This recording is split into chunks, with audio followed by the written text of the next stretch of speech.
Meet Mia. Mia works as a small hotel owner renting rooms to people who visit her town, known for its beautiful nature and fresh produce.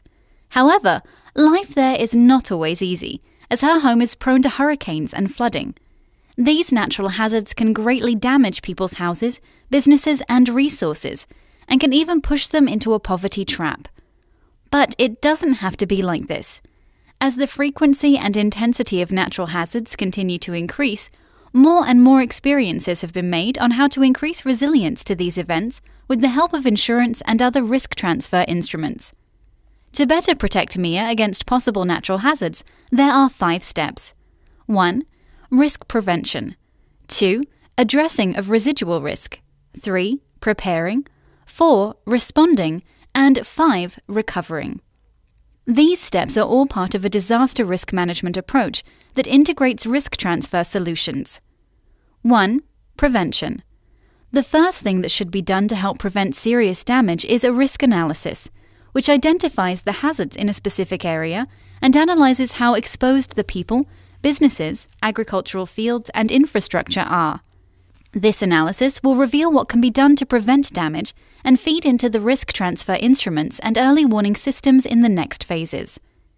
In this area of prevention, Mia can strengthen her hotel and home with stronger materials to make them more resistant to wind. Her community can work together to plant trees, build a wall to protect farmland and infrastructure from heavy rain, or clean drainage systems to prevent flooding. The government can implement and enforce land use restrictions to ensure that people don't build in flood-prone areas. 2. Addressing residual risk. However, even if you put all preventive measures in place, some residual risk still remains.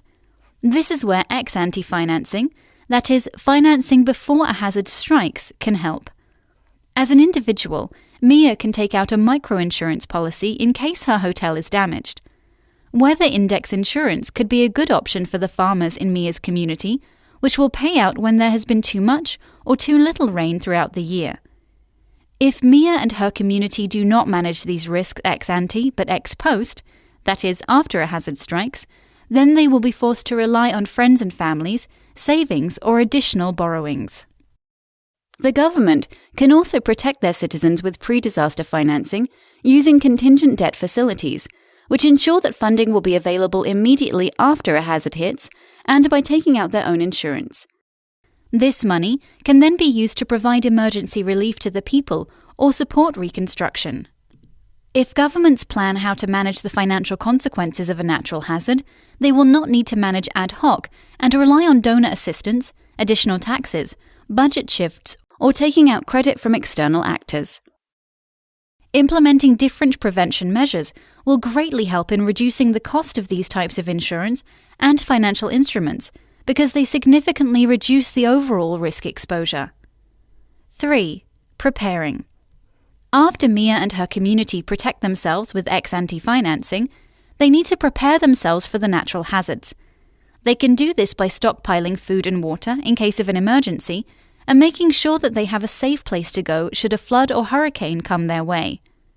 The government can also train individuals in rescue and emergency services, establish early warning systems, and come up with a contingency plan to ensure that everyone knows what to do.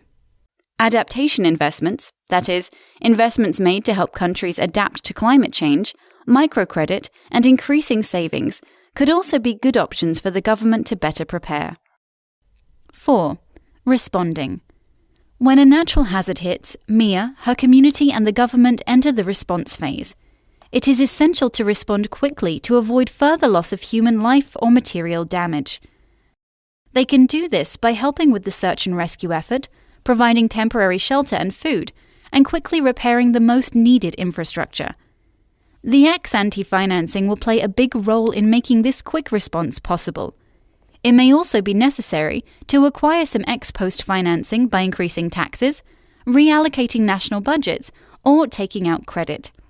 Without this financing, it can be very difficult for people and the government to get back on their feet. 5. Recovering. Now that Mia has responded to the first impacts of the disaster, she can start the recovery process. The good news is that with the right assistance, her savings, and possible payouts from her insurance, she can start to build back better. This can be done by examining the affected areas and repairing things in a smarter way that prevents these damages from happening again. All these steps are linked to each other and are most effective when countries and their governments, communities, and individuals work together. When everyone knows what should be done to prepare for a natural hazard, the consequences will be much less severe. Thanks to this disaster risk management approach and integrated risk transfer solutions, like insurance, Mia and her community will be more resilient and can make sure that these natural hazards never turn into disasters.